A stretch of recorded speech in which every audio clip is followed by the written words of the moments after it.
Olá pessoal, sejam muito bem-vindos a mais um vídeo no canal Anima Filosófica. Eu me chamo Karina Braga e agora vamos continuar a nossa série de vídeos sobre a fenomenologia. E hoje o tema que eu escolhi trabalhar com vocês é as estruturas formais na fenomenologia. Esse é um dos temas favoritos, em relação à fenomenologia. Foi graças às três estruturas formais que me fez me apaixonar por essa disciplina. Isso porque na época, que eu tive fenomenologia na faculdade de psicologia, eu tinha muito vício na interpretação psicanalítica. Assim, o tempo inteiro eu ficava interpretando as coisas pelo viés da psicanálise. E naquela época eu já percebi que tinha alguma coisa errada com isso, de ficar o tempo inteiro interpretando daquela forma.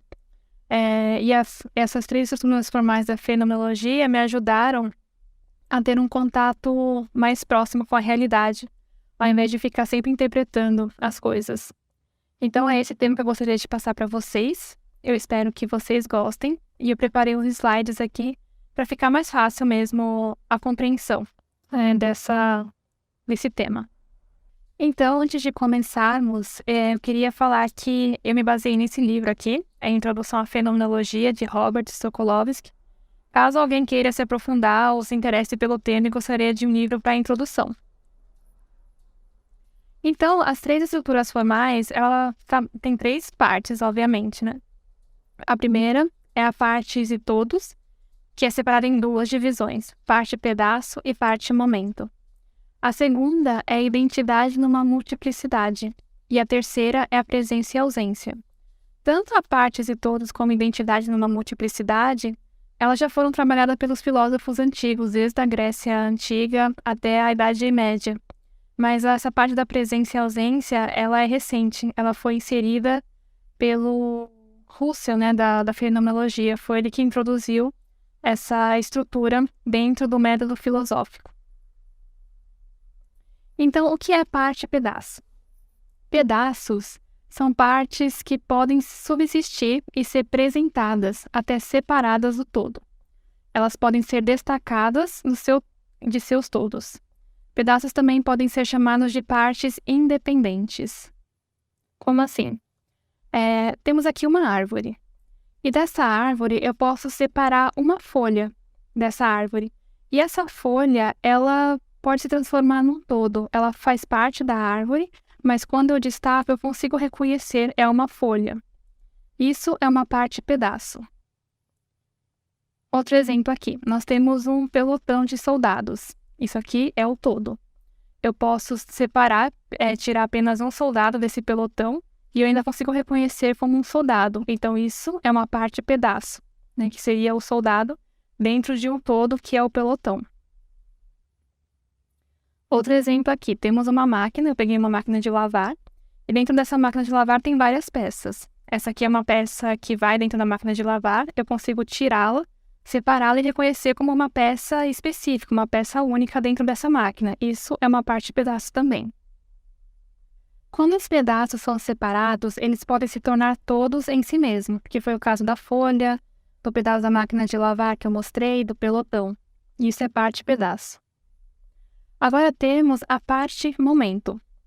Momentos são partes que não podem subsistir ou ser apresentados separados do todo ao qual pertencem.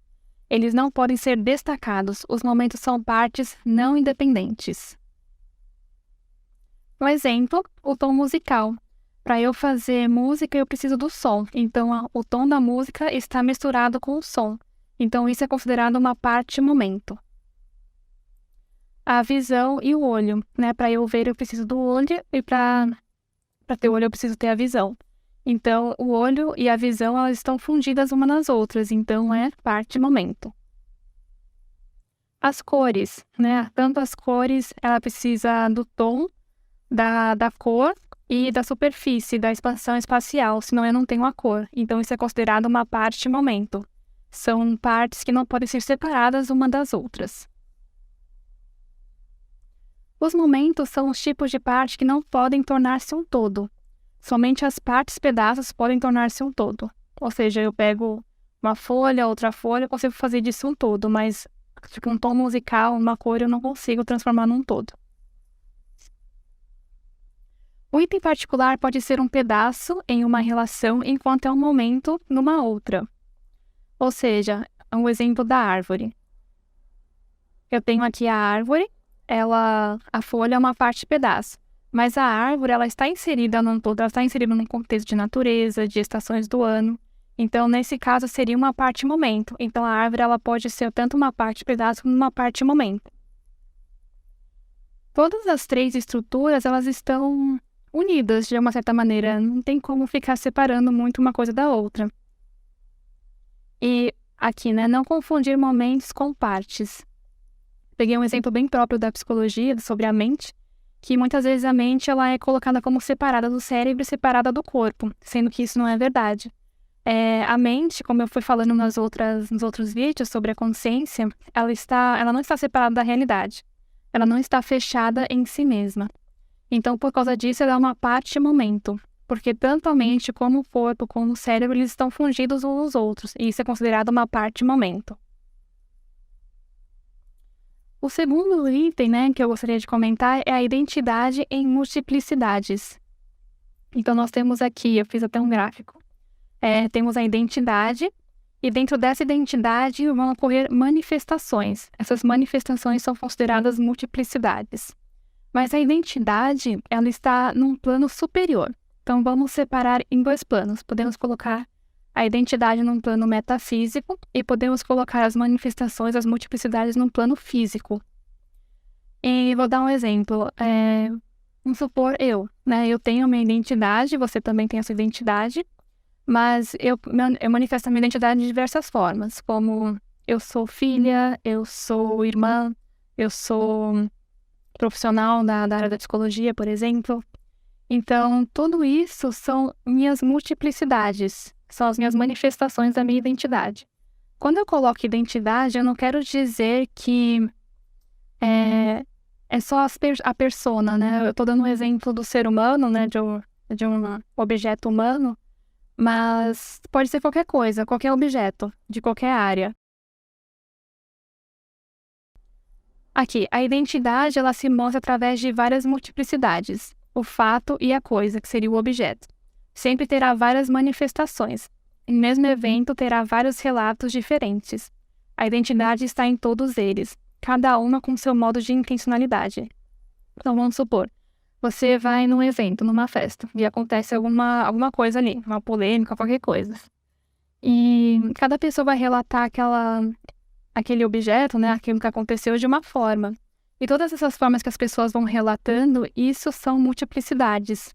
Mas existe uma identidade que está por trás de todas elas, que é essa identidade que tem a ideia principal daquilo. Quanto mais uma pessoa olhar para o objeto, mais dimensões intersubjetivas teremos, mais rico será a análise. Um outro exemplo de multiplicidade é, por exemplo, a linguagem, né? Por exemplo, eu tenho uma ideia e eu vou expressar essa ideia através de expressões, de verbos, de exemplos, de entonações. Tudo isso, entonações, verbos, exemplos, isso são parte da multiplicidade e tem a identidade que seria a ideia principal, aquilo que está acima das multiplicidades. Aqui, a identidade, ela pertence a uma dimensão diferente das multiplicidades, como eu falei, ela está acima delas. Ela transcende as manifestações, não é uma soma de partes. Então, não basta eu ficar somando essas partes aqui, por exemplo, o exemplo que eu dei de mim mesma, né? Tipo, amiga, irmã, profissional. Eu não posso somar essas partes e dizer que isso é a minha identidade. Não, a identidade já está acima disso. E por último, nós temos a presença e a ausência. Esse é um dos meus favoritos também. O mesmo objeto pode estar ausente e presente ao mesmo tempo. Há uma identidade atrás e na presença e ausência. A presença e a ausência pertencem ao ser da coisa identificada. Não existe só a presença na consciência, nós também intencionamos a ausência. Como assim? Lembra que eu falei nos outros vídeos que a nossa consciência ela é intencional? Existe também a intencionalidade da ausência, que seria você intencionar algo que não está presente no plano físico. De novo, tem que pensar em dois planos, um plano metafísico e um plano físico, para falar de presença e ausência também. Então, quando eu intenciono uma imaginação, algo do futuro, algo do passado. Eu estou intencionando uma ausência. É algo que não está no plano físico, mas está no plano metafísico. Isso seria presença e ausência. Tanto que até fala aqui, né, que um mesmo objeto pode estar ausente e presente ao mesmo tempo. E a identidade do objeto transcende suas presenças e ausências. Ou seja, a identidade está acima disso. Para ficar mais fácil de entender, eu peguei aqui um quadro, né, um quadro bastante conhecido, que é da Mona Lisa, de Leonardo da Vinci. E vamos analisar onde está a presença e a ausência nesse quadro. Bom, primeiro, a nível físico, né, na presença, o que eu tenho? Eu tenho a imagem do quadro, eu tenho as cores do quadro, eu tenho a estética, eu tenho a forma do quadro. Isso está presente no plano físico. O que está ausente? Está ausente o pintor, a pessoa que fez o quadro, mas ele também está presente porque sem o pintor o quadro nunca existiria. O que está ausente também? Está ausente o quadro em si, porque na verdade eu estou vendo apenas uma imagem do quadro. Eu não estou onde o quadro está fisicamente, no Louvre, por exemplo. O que mais está ausente no quadro? A data, né, o momento onde ele foi criado, mas isso também está presente no plano metafísico. Por quê? Porque sem esse momento não teria acontecido a manifestação do quadro, né, quando o Leonardo pintou esse quadro. Então, essa questão da presença e ausência você vai jogando, né? Você vai jogando o que está presente no plano físico, o que está ausente no plano físico, mas ao mesmo tempo também está presente, porque sem aquilo não teria acontecido. E é isso. Eu espero que tenha ajudado vocês a compreender um pouquinho mais sobre as três estruturas formais da fenomenologia. Eu pretendo gravar uma outra análise com as três partes para ficar mais fácil para vocês, mas esse vídeo foi mais para introduzir os conceitos mesmo e ficar mais fácil para vocês estudarem depois. Espero que vocês tenham gostado. Não deixem de se inscrever no canal, ativar as notificações e deixar um comentário. Muito obrigada, pessoal. Até a próxima.